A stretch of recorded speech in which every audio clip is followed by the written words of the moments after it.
Bom, bem-vindos ao canal EnsinaMed. Agradeço inicialmente o convite do colega Olavo, que me convidou para falar um pouco a respeito da psiquiatria, que é a minha especialidade em exercício. E nós acabamos de sair do setembro, mês em combate e prevenção ao suicídio. E para se falar um pouco a respeito disso e para nós não ficarmos atentos especificamente ao mês de Setembro Amarelo, eu quero trazer algumas informações a respeito dos transtornos de humor. Transtorno de humor, que sabidamente é a principal causa dos números de óbito por suicídio, de todos os números.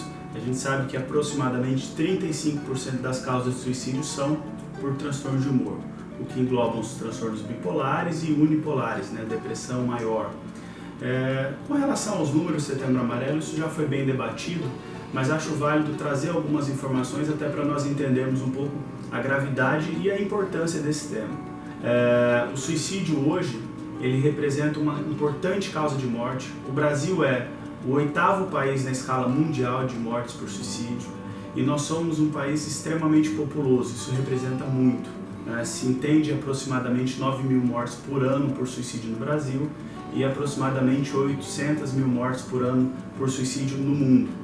E como disse anteriormente, a depressão é sim uma das principais causas. Claro que a gente não pode esquecer das dependências químicas, não podemos esquecer da esquizofrenia, que representa mais ou menos 10% das causas de morte, mas realmente a gente precisa falar um pouco melhor e desmistificar um pouco o tema depressão, até para que vocês que nos escutam, sejam profissionais da área da saúde ou público em geral, interessados no tema, saibam reconhecer e entender quais são os principais sinais e sintomas dessa patologia tão frequente.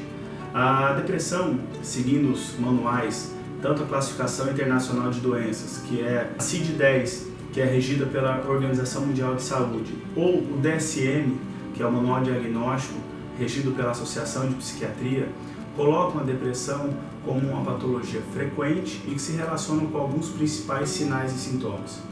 Pelo menos pela CID-10, se entende que para você classificar o indivíduo como portador de uma depressão maior, ele precisa ter 2 dos 3 principais sintomas, que são eles: alteração de humor, ou seja, humor deprimido, irritabilidade ou alguma alteração anormal e persistente de humor; alterações físicas como fadiga, cansaço, esgotamento, falta de energia; e um terceiro sintoma maior, que é a anedonia, que é o nome que se dá para aquela situação onde o indivíduo perde o prazer em situações que antes eram prazerosas. Então, esses são reconhecidos como sintomas maiores, onde o indivíduo precisa ter pelo menos 2 deles, para que se identifique um quadro patológico existente. Mas não só a presença desses 2, precisam também ter alguns outros sintomas, pelo menos 4 ou mais dos que eu vou relatar agora, para que conclua, e que se caracterize como uma depressão maior. Dentre esses sintomas paralelos e secundários, os mais comuns são as alterações de padrão de sono. O indivíduo ele passa a dormir muito pouco ou ter a sensação de um sono não reparador. Alteração de apetite. Geralmente o indivíduo perde a alimentação, perde o apetite, acompanhado com perda de peso. Mas em alguns quadros, principalmente o que se reconhece como depressões atípicas, o indivíduo vai ter uma sonolência excessiva e uma hiperfagia, ou seja, vai comer mais do que habitualmente comeria. Além dessas 2 alterações neurovegetativas, no sono e apetite, se vê também alteração de libido, então tanto homens quanto mulheres vão ter uma redução em seu desejo sexual ou até mesmo um prejuízo na hora da relação. Queixas relacionadas à cognição são muito frequentes. O indivíduo vai se queixar de mais esquecimento, vai se queixar de diminuição de memória ou vai se queixar de ter reduzidas as suas capacidades cognitivas, como por exemplo, dificuldade em tomar decisões diárias que antes eram tomadas com mais simplicidade. E além desses, o indivíduo vai ter geralmente culpa, sensação de incapacidade, uma desesperança e, em casos graves, vai existir a ideação suicida, que é o pensamento ou começa a flertar com aquele fato. Essa ideação, quando agravada, ela começa a se transformar num planejamento, que é quando o indivíduo começa a planejar de alguma forma como ele poderia executar aquela ação e que pode chegar a uma tentativa de suicídio e até mesmo, que é o que a gente sempre luta para que não aconteça, a tentativa com a execução. Então realmente quando o indivíduo apresenta esse conjunto de sintomas, 2 ou mais dos sintomas maiores e 4 ou mais desses últimos que foram citados, a gente classifica como uma depressão maior. Lembrando sempre que para ser caracterizado um quadro depressivo existe o critério tempo, onde o indivíduo precisa estar há pelo menos 2 semanas ou mais de tempo em evolução desses sintomas. Nós precisamos descartar doenças orgânicas, ou seja, descartar um quadro anêmico, descartar um hipotireoidismo, ou seja, descartar doenças clínicas que possam mimetizar sintomas depressivos maiores. E além disso, descartar medicações ou drogas que possam estar sendo usadas que também mimetizem esses sintomas.